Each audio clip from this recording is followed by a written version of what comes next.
program is the Active Center. All right, let's talk about a truly monumental shift in global strategy. We're looking at the decision to just toss out nearly half a century of U.S. policy on Iran. What's replaced it is a super high-risk, high-reward reset. And believe me, this is a gamble that affects pretty much everyone. So, picture this. It's April 2026. Smoke is billowing from Iran's nuclear facilities. And that smoke, well, it's a signal of more than just a military strike. It's really a funeral pyre for a 47-year-long American strategy. The whole era of containment, of playing the long game with strategic patience, yeah, that's over. Done. So, the old playbook has been completely ripped to shreds. And that leaves us with the one question that everybody, is asking right now. What on earth comes next? Okay, first things first. To even begin to understand this, we've got to look at the immediate fallout. They're calling it the 32-day war, and it's a whole new reality that just exploded onto the scene at an absolutely staggering speed. And you guessed it, a staggering cost. Okay, get this.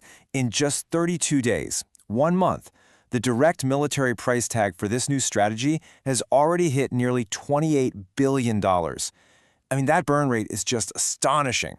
It shows a complete pivot, a total change in how this whole conflict is being fought.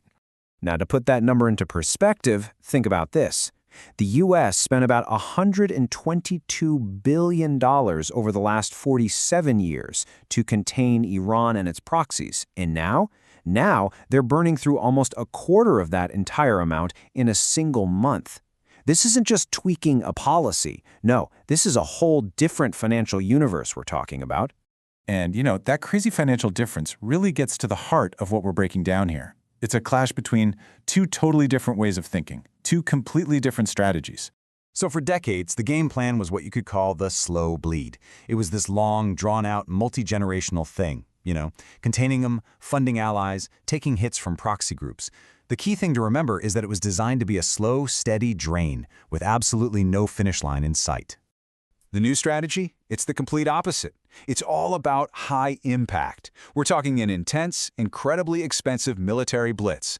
But here's the kicker. It's designed to finally, definitively solve the Iran problem and to do it fast.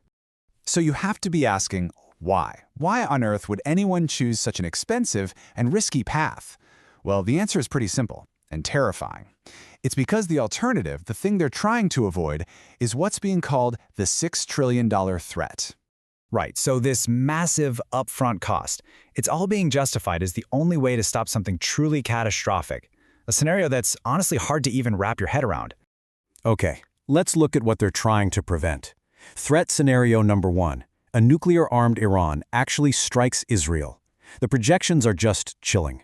We're talking over $1.4 trillion in economic damage, right away. And worse, over 300,000 casualties. Then there's the second scenario. This one involves an attack on Saudi Arabia's oil fields. And look, this wouldn't just be a disaster for the region. No, this would trigger a global energy depression. The hit to the world economy? Somewhere between $4 and $6 trillion. Gone. And the third scenario they're modeling? A nuclear strike on the financial hubs in the UAE. That would mean an instant wipeout of $120 billion in market value. And from there, you'd see a total banking collapse across the entire region. So when you add it all up, the ultimate fear, the cumulative nightmare, is a regional nuclear exchange that could slap the global economy with a price tag of over $6 trillion. A number that big, well, it doesn't just cause a recession. It could fundamentally break the world's financial system as we know it. But look, this whole thing isn't just about nukes and external threats. Not at all. There's a second war going on at the exact same time. It's a parallel war. And it's the one the Iranian regime is waging against its own people, all 85 million of them. Listen to this quote from an activist on the ground, Nazanin Zaghari. It really captures the chilling new reality there. She says they aren't just fighting men with guns, but a ghost in the machine. And what she means by that ghost is this incredibly advanced AI-powered surveillance system that can spot and crush dissent before it even gets started. And the regime has basically created its own catastrophe at home. The economy is set to shrink by 10% this year alone. Money is flooding out of the country, like $15 billion every 3 months. And maybe the worst part, nearly 2/3 of the entire population is now living below the poverty line. The human cost of all this, it's just devastating. You have the 2026 massacres, which killed thousands. And then you have individuals who become symbols.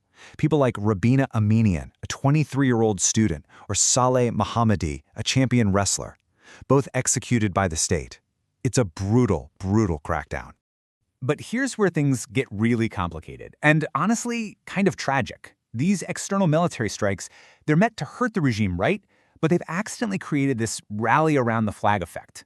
You've got Iranians who absolutely hate the government, but now they're scared that if they rise up, they'll just end up with a foreign puppet in charge. So it actually makes a real revolution from within much, much harder. So, when you take all these pieces, the giant external conflict, the brutal internal repression, the mind-boggling costs, and you put them all on the table, what you're left with is, well, the ultimate gamble. And it really boils down to 3 choices, and none of them are good. You've got the slow, endless bleed of the old containment strategy, costing over $122 billion and counting. You've got the massive upfront cost of this new high-impact war, probably topping $200 billion, or you've got the unthinkable, a $6 trillion nuclear nightmare. Now, from the point of view of the U.S. and its allies, what does winning this gamble even look like? Well, it's basically a 3-step plan. Step 1, completely dismantle the IRGC's command structure and, crucially, its massive economic empire. Step 2, destroy every last bit of their nuclear enrichment program. And Step 3, well, this is the really tricky part, hope that the Iranian people can step in and fill that power vacuum.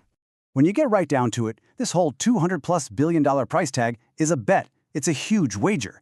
The bet is that paying for a hard reset right now is cheaper than paying for 40 more years of containment, or even worse, risking a $3 trillion U.S. war cost if things go nuclear down the line.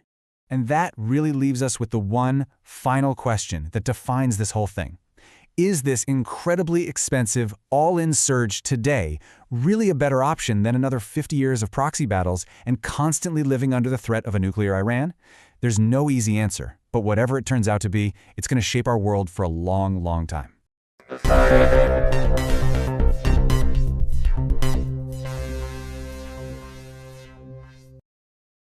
Hello, and thanks for listening. This is David Sepp and the Active Center team. For years, our mission has been to foster a community around engagement, health, and conversation. If you value what we do, please consider supporting us. We've started a GoFundMe to cover our production and operational costs, including those pesky social media fees. Your contribution, big or small, helps us keep going. Thank you.